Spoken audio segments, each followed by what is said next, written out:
Let's talk about clauses. What is a clause? You may already have an intuition that clause and sentence are similar terms. Do we need both? Yes, we do. Clause and sentence don't mean exactly the same thing. This example will help. She wrote a book which changed the world. Remember, we've been saying all along that a sentence can be defined as a structure consisting of a subject and a predicate.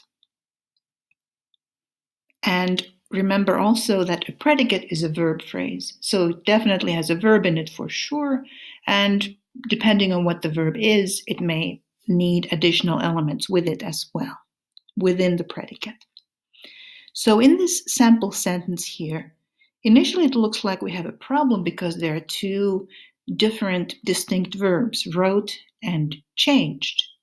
If there are two verbs, that looks like there would be two verb phrases. So are there two predicates? Does that challenge our definition of a sentence as a subject-predicate structure? This is going to turn out to be okay, but we need to look into it a bit more deeply. Consider this part. She wrote a book. On this level, she is the subject, wrote is a transitive verb, and its object, its direct object, is the noun phrase a book. Now, the rest of the sentence we can see as being inside. It's embedded in that noun phrase. And in fact, in thinking of the sentence overall, the predicate is not just wrote a book, it's wrote a book which changed the world. And now let's look in this part. So inside the noun phrase a book is this structure which changed the world. In this part, which is a subject, changed is a transitive verb, and its direct object is the world. And in fact, in this embedded part, there is a predicate, changed the world. So it turns out not to be a problem that there were two verbs. What we need is to just realize that we should define a subject-predicate structure as a clause. Now that works. Under this definition, she wrote a book is a clause, and which changed the world is another. If we just say she wrote a book by itself, then she is the subject, wrote a book is a predicate. And if we say which changed the world, which is the subject and changed the world is the predicate.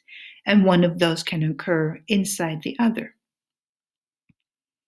There are, as we can see here, different kinds of clauses because these two don't seem quite the same, right? She wrote a book can stand alone. It's an independent clause. Which changed the world cannot stand alone. It is a dependent clause, or we could say subordinate. Dependent and subordinate are equivalent terms. So which changed the world has to be embedded inside something else. It doesn't stand alone, so it's one of these. It's a dependent clause. Specifically, which type of dependent clause? It's a relative clause. And we have not looked at examples of these yet, but other types of dependent clauses exist, noun clauses and adverbial clauses. While we are looking at clauses, there's one more technical term to mention. If you have she wrote a book and you embed another clause into it, then this part, she wrote a book, is a matrix clause. A matrix clause is a clause into which a dependent or subordinate clause is embedded. So there you have it. Instead of saying that a subject-predicate structure is a sentence, we can cover all possible cases by saying that a subject-predicate structure can be called a clause. There are different types. The ones that stand alone are independent, and we can also call them sentences. And the ones that do not stand alone are dependent or subordinate clauses. And there are different types of subordinate clauses, relatives, noun clauses, and adverbial clauses.